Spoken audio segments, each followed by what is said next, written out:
Hello and welcome to another one of our In the Money Media YouTube specials. This one talking about the pedigrees of the various Kentucky Derby contenders. This is the first time they'll be running that 1.25 miles, and that extra ground can often tell on these horses. Some will benefit, some will not. And we've got a team of experts here to talk pedigree. First off, we bring in from the Daily Racing Form. She does a lot of writing about pedigrees over there and bloodstock, and also covering the Kentucky Derby for the famous DRF. She is my old colleague, Nicole Russo. Nicole, how are things? Everything is good. It is a beautiful day here under the Twin Spires at Churchill Downs, where we opened the racing meet last night. Very, very cool. We also bring in a regular correspondent coming to us from Dubai. We hope to see him on these shores soon. You might know his work with Fasig Tipton. You've certainly seen his face over on these airwaves a lot. He's Michael Adolphson. Michael, what's going on, man? All's well. Just getting ready for my trip back home for the Preakness and for the Fasig Tipton Mid-Atlantic sale, and getting ready for the Derby here. It's kind of relaxing not to be there, to be honest, because I can focus on the paperwork and the matter at hand and do all of their underwear. It's great. Very, very good. I'm going to start with the key question. Nicole, I'll start with you. Which runner in this year's Derby seems to be best suited to the 10 furlongs of the race? You know what? I've gone through and done analysis of every horse in the race for Daily Racing Form for our race day guide, which you'll be able to find in the Saturday edition. Looking at, on most lines, you've got Forte and Tapit Trice as the favorites, and I really was not able to poke any holes in either of them pedigree-wise. Forte in particular, there were some questions about sire violence and how far his progeny want to run, because his United States Grade 1 winners prior to Forte were all around one turn. Forte has kind of answered that question by succeeding around 2 turns already. Plenty of stamina in the other generations of his sire line, as well as in his female family.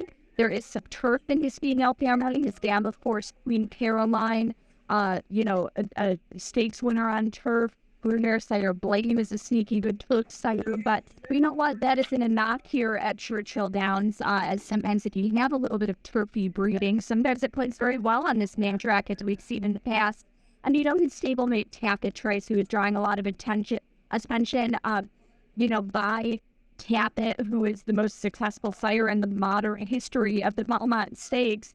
The farther, the better, the vast majority of these horses. So just if you're circling the horses who, yes, they'll be able to get 1 mile at the quarter, I really could not look hold in either of his 2 favorites. And then, of course, we have a lot of presence in the race from Curlin, with 2 likely to start in the Derby, and then from his first crop son, Good Magic. And, of course, we saw a son of Curlin sire the Derby winner last year. I just don't think he can get the hell at that sire line at all.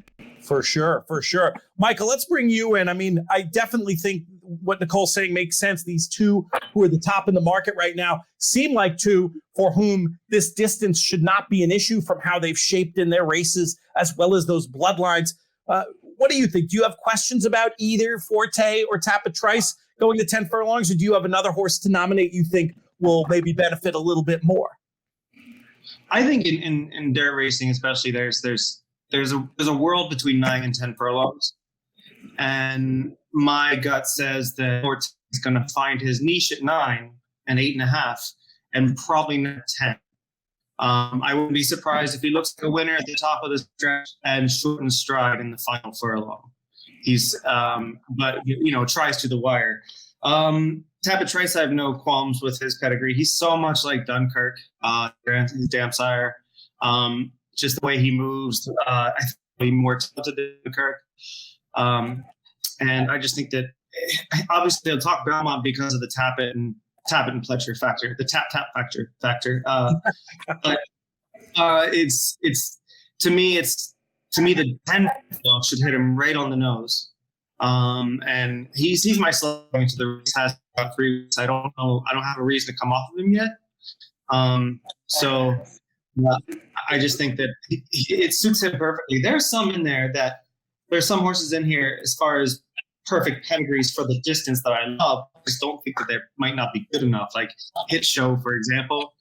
As his mother, she loved 10 furlongs, 9 and 10 furlongs. She was a loping thing that didn't have a huge amount of pickup to her, but she was just getting going at 9 furlongs. So the 10 will hit him right on the nose. And from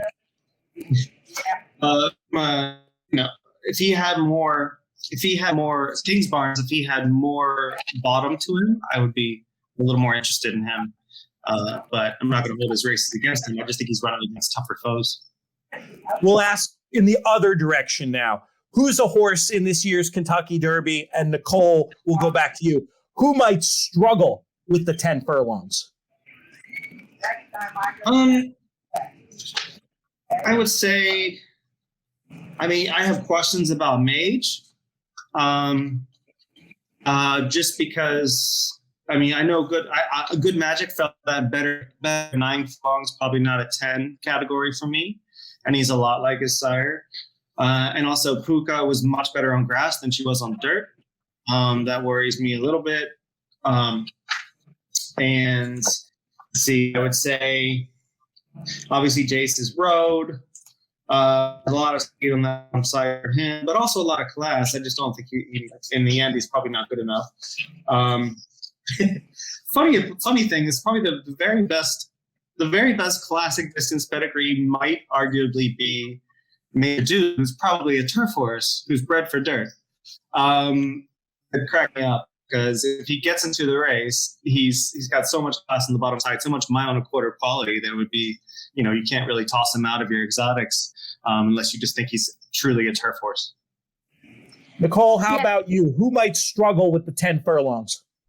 I actually had a few questions still about Reys Kane, who is the other violence in the race behind favored Forte. I just didn't think he's bringing in as much, sort of foundation in the female family to help him get the longer distances.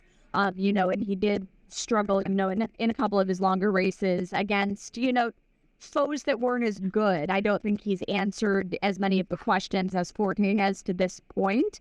About that pedigree. And, I think Mikey brought up a good one there in Jace's Row. There's a ton of class in the pedigree, but there's a ton of speed in the pedigree.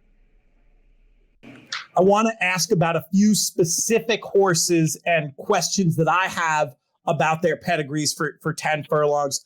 Let's start with one at the top of the market, Practical Move. Nicole, do you think Practical Move will be benefited by the added ground? He's one where, I think with some horses, as Mike just said, there's a big difference between 1.5 miles and 1.25 miles. And I do think he's the horse who ultimately is going to come back and find his niche at 1 mile to 1.125 miles, which, there's nothing wrong with that. It's where the majority of, races, the major races are in this country. I think if he gets the right setup, look, he's just a horse who gets everything done. And if he gets the right setup, I certainly think he could get it done at 1.25 miles. His sire, Practical Joke, certainly didn't, I don't think he embarrassed himself running 2 turns. He ran a very gallant 5th in the Kentucky Derby when even trainer Chad Brown said, that was probably too far for him. He was on the board in the Haskell, but he was much, much better as a 1-turn sort of horse. I think that's ultimately where Practical Moves might wind up as sort of a 1-turn, elongated sprint middle distance type horse. So on pedigree, yes, he surprises me, but he wouldn't surprise me if he does eke out something, because, he's just, I think sometimes you have to overlook pedigree and say, hey, here's a horse who's just getting things done. Yeah. How about Angel of Empire, Michael? Where do you stand on his ability to get the distance? He's an appealing contender in a lot of ways. Classic Empire to honor and serve. I'm just not sure about the extra furlong. I think it's fine. I think that he's kind of lived up to a sort of sorry for the overuse of the word, but just a sort of a classic style for the 10 furlongs. And I feel like pedigree wise, there's a lot of speed in there, but there's not. You see White Jasmine in there, you see Carson City. Obviously, Classic Empire hasn't put out a lot of horses that are going a huge distance of ground. But for him, I think he'll be okay getting it. It's just whether or not, getting the job done is a totally different story. I think he'll get the distance okay. I don't think he's going to blow us away. I think that obviously 200 and Serve was a better horse at a mile and an eighth, but he was bred for a mile and a quarter. So he found his niche shorter. I think that he's going to have no issue getting it. As I said, I just don't think I think he may or may not struggle when it comes to stepping up to horses like Tapit and Forte when they are turning for home. Right. It's two different questions here. We'll make that clear for the viewers, really. It's how these horses fit in the race on form, how their running style might suit the race. And then there's the pedigree question. It's just another a bit of signal you need to look for. And we'd love to hear from you watching who you think in this field is going to end up being the best at a mile and a quarter, not necessarily on the first Saturday in May, but even through their career. A horse I want to ask you about, Nicole, Two Fills ran such a big race on the synth last time. Do you think it was the synthetic that might have moved him up pedigree-wise, or do you think he might be able to transfer an effort like that to the dirt? Well, I do think the synthetic moved him up. I do not think he is an ineffective horse on dirt. You can see he's already a graded stakes winner on the dirt at Churchill Downs. However, that did come over a sloppy track, and sometimes you see turf and synthetic type horses, as we said, move up on Churchill Downs. That's doubled when the track is wet here, it seems like. So I think a wet track would move him up. The synthetic track moved him up. We're not going to see either of those here on Saturday. Sayard Spun was obviously a good performer on both the synthetic and turfway, winning a couple of graded stakes, but also very good at dirt, ran with distinction in the 2007 Triple Crown. Boondershire General Orders, one weighing synthetic horse. I think that the synthetic that is great. He hasn't embarrassed himself at all on dirt. I'm not necessarily considering him a win candidate, for me personally, but I do think that he's an exotic candidate, especially at a price, because I think a lot of people will look at that synthetic race and, kind of toss him out and ignore the other things that they hear, which are, sort of the distance and the unique things about this track. It's going to be Michael, next question is to you. A horse that I personally have some distance questions about, Verifying. This horse looks very good in a number of ways, but I keep, waffling about the way he just sort of looks in his races, the way the pace figure shape, if he's going to like the mile and a quarter. Where do you stand on Verifying's blood, Michael? I think he will be okay. I don't think he's going to blow us away with his stamina. But I think his pedigree doesn't nix him for me from the picture. I don't have him as a win candidate, but I have him in the photo. I have him somewhere in the frame rather. I think Justify is going to be effective as a sire and he has already shown anywhere from 6 to 10 furlongs.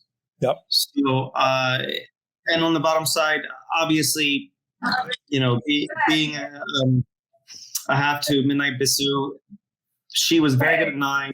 She didn't have a lot of opportunities at 10, so we don't know. She was probably better at 9 no matter what, the way she ran. But I don't think a little short of stamina in that Alabama run. That's part of it. There you go. To me, it's not going to be. I just think this horse travels nicely in the middle of his races, like a horse who has the stamina to get through. And the fact that he fought on at 9 furlongs against a very good horse that I'm picking on top, I can't really, from a pedigree standpoint, knock him because he's already proven that he can see out 9 really well. All right, we're going to leave it here for now. You can read much more from Nicole on drf.com, and in their Kentucky Derby special, there's a ton of great info. Michael, you're going to be with us for our Monster Pod. We'll get into a little bit more on the Japanese pedigrees there, but really thank you both for taking some time out of the morning today to join me, and Godspeed at the Kentucky Derby.